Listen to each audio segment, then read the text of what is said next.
Iqra'ul Qur'an. Assalamualaikum warahmatullahi wabarakatuh. Saudaraku yang dirahmati oleh Allah Subhanahu wa ta'ala, terutama anak-anakku, santri-santri yang sedang menghafal Al-Quran. Perang Uhud adalah perang kedua antara kaum muslimin Madinah dengan kaum kafir Quraisy Makkah. Dalam perang yang terjadi pada tahun 3 Hijriah atau 625 Masehi, kaum kafir Quraisy membawa 3.000 pasukan, sementara kaum muslimin yang dipimpin langsung oleh Nabiullah Muhammad SAW membawa kurang lebih 1.000 pasukan. Kedua kubu bertempur hebat yang diakhiri kekalahan pasukan muslimin. Pada tanggal 13 Syawal tahun 3 Hijriah, Nabi Muhammad SAW dan pasukannya berdiskusi mengenai strategi yang digunakan dalam perang Uhud. Hasilnya, pasukan muslimin sepakat akan berperang di luar kota Madinah demi keamanan masyarakat sipil di Madinah. Akan tetapi sebelum perang dimulai, salah seorang sahabat Nabi, yaitu Abdullah bin Ubay, yang tidak sepakat dengan strategi Nabiullah Muhammad SAW, memutuskan membelot dan membawa sebanyak 300 pasukannya. Akibatnya pasukan muslimin yang awalnya berjumlah 1.000 orang menurun menjadi 700 orang. Pesan Nabi Muhammad SAW sebelum perang berlangsung agar para pemanah yang diposisikan di Bukit Uhud tidak meninggalkan tempatnya apapun yang terjadi. Tujuannya agar pasukan musuh tidak mengambil alih posisi strategis yang sudah ditempati oleh pasukan pemanah kaum muslimin. Akan tetapi pada prakteknya, pesan Nabiullah Muhammad SAW tidak diindahkan. Setelah pasukan kafir Quraisy dipukul mundur, para pasukan pemanah di atas bukit lengah.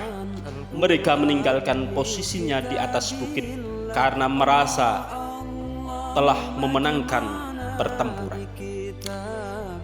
Panglima perang kafir Quraisy, yaitu Khalid bin Walid, yang saat itu belum masuk Islam, melihat pergerakan pasukan pemanah kaum muslimin. Khalid bin Walid segera memerintahkan pasukannya untuk menaiki bukit dan menyerang kaum muslimin. Serangan balik dari kaum Quraisy yang tidak terduga membuat kaum muslimin kalang kabut dan sekitar 70 orang pasukan muslim gugur menjadi syuhada Uhud.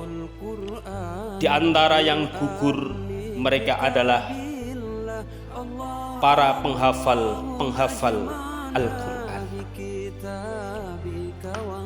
Diriwayatkan dari Jabir bin Abdullah radhiyallahu anhuma, Rasulullah sallallahu alaihi wasallam ketika akan menguburkan para syuhada Uhud, Rasulullah sallallahu alaihi wasallam menggabungkan dua jenayah Uhud dalam satu kain kafan.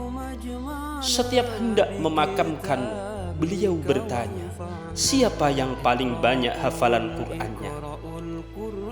Kemudian Rasulullah sallallahu alaihi wasallam memposisikan yang paling banyak hafalannya di posisi paling dekat dengan liang lahat.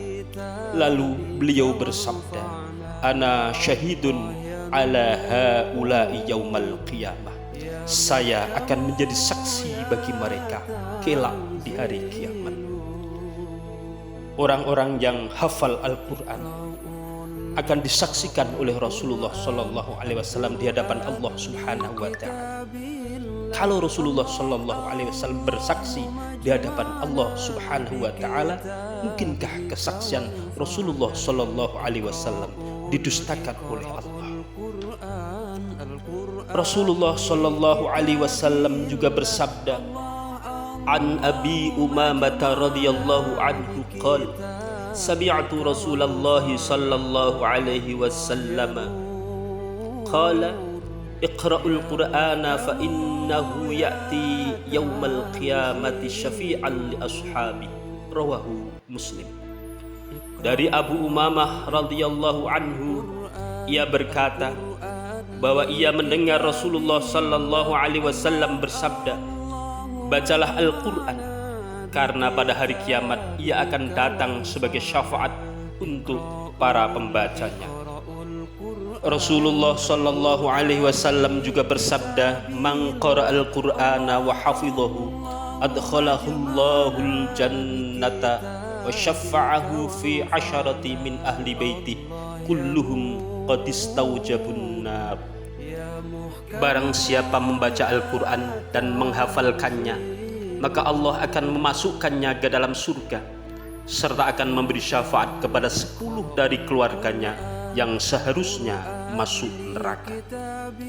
Rasulullah sallallahu alaihi wasallam juga bersabda, "Bacalah Al-Qur'an, karena Allah tidak akan menyiksa hati yang berisi Al-Qur'an, dan sesungguhnya Al-Qur'an ini adalah jamuan Allah.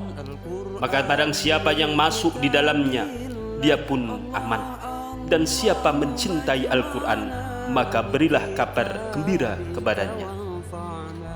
Saudaraku rahimakumullah, terutama para santri, anak-anakku yang sedang berjuang untuk menghafal kalam ilahi, Allah subhanahu wa ta'ala juga berfirman di dalam surat Al-Hijr ayat 9, "Inna nahnu nazzalna dzikra wa inna lahu lahafizun." Sesungguhnya kamilah yang menurunkan Al-Qur'an, dan pasti kami pula yang memeliharanya. Ayat ini diawali dengan tauhid inna yang bertujuan untuk menghilangkan keraguan pada diri hambanya, dan juga penegasan bahwa Allah benar-benar yang memelihara Al-Quran hingga akhir zaman. Dalam ayat ini Allah menggunakan dhamir mutakalim ma'al ghair, nahnu, kami. Dalam konteks penjagaan orisinalitas Al-Quran mengandung pengertian bahwa Allah melibatkan makhluknya dalam misi penjagaan Al-Quran tersebut.